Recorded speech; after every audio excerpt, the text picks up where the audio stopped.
હવે જોઈએ સમાચાર વિગતવાર. અંકલેશ્વરમાં શુક્રવારે સવારે ફૂલ ગુલાબી ઠંડી વચ્ચે અચાનક શીતલહેર આવી હતી. વહેલી પરોઢથી એકાએક ધુમ્મસ સાથે શીતલહેર આવતા વાતાવરણ ઠંડુગાર બન્યું હતું. વહેલી પરોઢે લોકો વાહનોની લાઇટ ચાલુ કરી પસાર થવું પડ્યું હતું. ઠંડીના ચમકારા સાથે ધુમ્મસની ઓસ જોવા મળી હતી.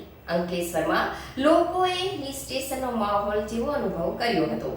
શુક્રવારના રોજ સવારે પુનઃ ઠંડીનો ચમકારો જોવા મળ્યો હતો, જેમાં સવારે 5 વાગ્યાથી ફૂલ ગુલાબી ઠંડી અને આચ્છાદિત ધુમ્મસ ઉત્તરનો વાયરો દક્ષિણ તરફ ફૂંકાયો હતો.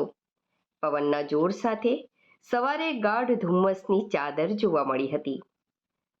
પ્રઘાત ધુમ્મસ લઈ વહેલી સવારે એક તબક્કે 10 થી 12 ફૂટ અંતર પણ જોવું મુશ્કેલ બન્યું હતું. ધુમ્મસ સાથે સવારે 8 વાગ્યા પૂર્વે ઓસ પડી હતી. છાપરા ગાડીઓ પર ભીની ઓસ જોવા મળી હતી. ફૂલ ગુલાબી ઠંડી વચ્ચે આહલાદક વાતાવરણ જોવા મળ્યું હતું. લોકો વહેલી સવારે ઠંડી સાથે હિલ સ્ટેશનના માહોલની મજા માણી હતી.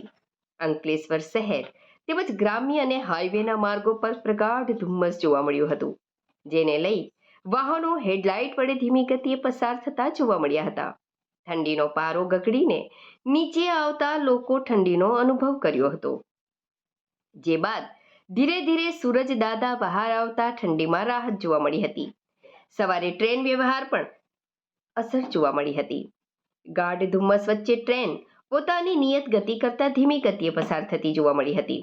ટ્રેન પસાર થતા જાણે આકાશમાં પ્રવેશ કરતા હોય તેવા દ્રશ્યો ઊભા થયા હતા, તો ગડખુલટી બ્રિજ પર વાહનો જાણે આકાશમાંથી આવાગમન કરતા હોય તેવા દ્રશ્યોએ આહલાદકતા સર્જી હતી. હસ્તી તળાવ માર્ગ તો જાણે પહાડી માર્ગ હોય તેવા દ્રશ્યો સર્જાયા હતા.